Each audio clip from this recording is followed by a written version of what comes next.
Hello everyone and welcome back to another episode of Territorialio, and today I'm going to be showing you how I won 4 contests in a row. So starting off with our first contest, this was a while ago, and these are contests after dark, but you still got to consider I'm playing solo, taking on a lot of players. So anyways, I'm spawning here in Sudan in this 100 plus player contest here on the Asia map. And basically with my start, we can already see that this guy down here is being dumb. We have some dumb people around me, and that's putting me in a pretty good position. We do see, however, that in the Arabian Peninsula, there is this black domination, and I'm just kind of chilling, letting these bots basically push back because I don't want to open this border with San Marino just yet. Unfortunately, No Bite Please is going down, but this game, as we can see by overall map dynamics, we have some Titans on our team, and they are doing well as the rest of the blue team. But still, in my zone, I do have to come out of it. So, looking right here, I basically have one option that is the lowest density. I go for San Marino, basically just pushing them down. I'm chilling here, probably just being a little bit concerned about basically the black swarm around me, thinking about who is the most make sense target. I do some pushbacks right here, basically just making sure that I'm not going to be taken out or swarmed by these other people. I think at this point, Albania probably gave up. I'm still just going to clean up my zone, basically waiting for Uchina right here to potentially take out some other people. Did not do that. Albania full sends, and that is basically game 1 in the bag. First crown down, so let's jump on to our second game. For our second game, we are playing in a 100-player 2-team contest here on the South America map. I'm spawning in Brazil right here, using my Chinese and Arabic tag, which is going to keep on changing, and I get a really effective pocket at the start. In terms of 2-team contests, 2-team games in general, it's a lot of efficiency. It's not necessarily the most dynamic. There's a reason why most people don't like 2-team. So Siam on here, not being smart, basically trying to do these early attacks when I have like 10 times the troops. So I get in a position to carry.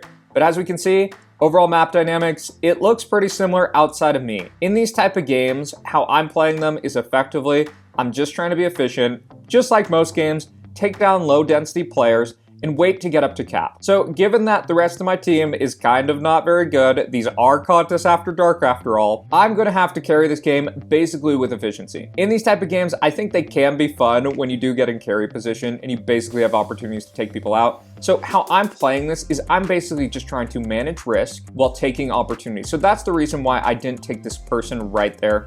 I'm just trying to chill. And now I kind of see that it kind of looks like beating frenzy for the most part. It seems like we're going to come out with the W here. So I think I can probably take a little bit more risk. Not that there is much because I have 4 million and I think everyone sees the writing on the wall, even triple foot here from OG. So at this point, I basically have got crown. I'm basically just going to try to wait and pick off the people who are lowest density by one option and try to mop up the most points in the game. That's kind of how contests go, that everyone wants the points. We all want the glory. This was probably at a time where OG was not hating me as much. So now I go down here, green F, and that is another contest, 64 points. Let's jump on to the next one. All right, so for our next contest, we are playing an 89 player game here on Scandinavia. And spawning right here, I decide to go with the Norway flag, playing it thematically.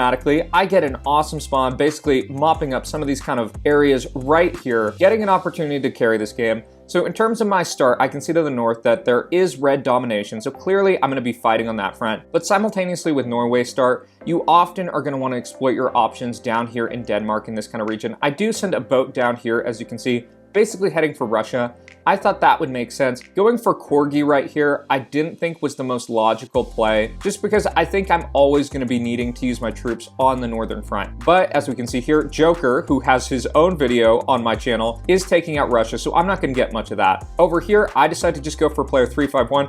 I likely pieced out with Shane, making likely an irrational type of alliance just to get by. So right here, we see all this red is actually pretty much dead weight. So it's kind of a decision of figuring out what makes sense to take, and most of it does make sense to take. But one of the things with these type of positions, you sometimes have to think of risk and reward. But here, as we can see, I basically mop all this up and get into prime carry position. Nonetheless, I do still have some red enemies to the north. I do have Joker to the south, and effectively my team is selling, and given that I have to betray my alliance with Shane, he got a ton of land. I think his density probably went down, and that explains some of my pivot. So at this point in the game, it's kind of just a classic situation of most contests. I kind of have too many troops on this side of the map. No one can coordinate. It's a contest after dark. People don't know what's going on. They're probably all zoomed in, just like, wow, I need to win my zone. But really, you gotta look out even before 49%. If someone is really far ahead early, that should probably be giving you an indication of what you need to do. Joker down here is trying, but really it's too late. He doesn't have enough. There's not enough coordination at this point in time. So I'm just gonna kind of steamroll people. And I think this game I did want to try to save Joker, even though he's attacking me.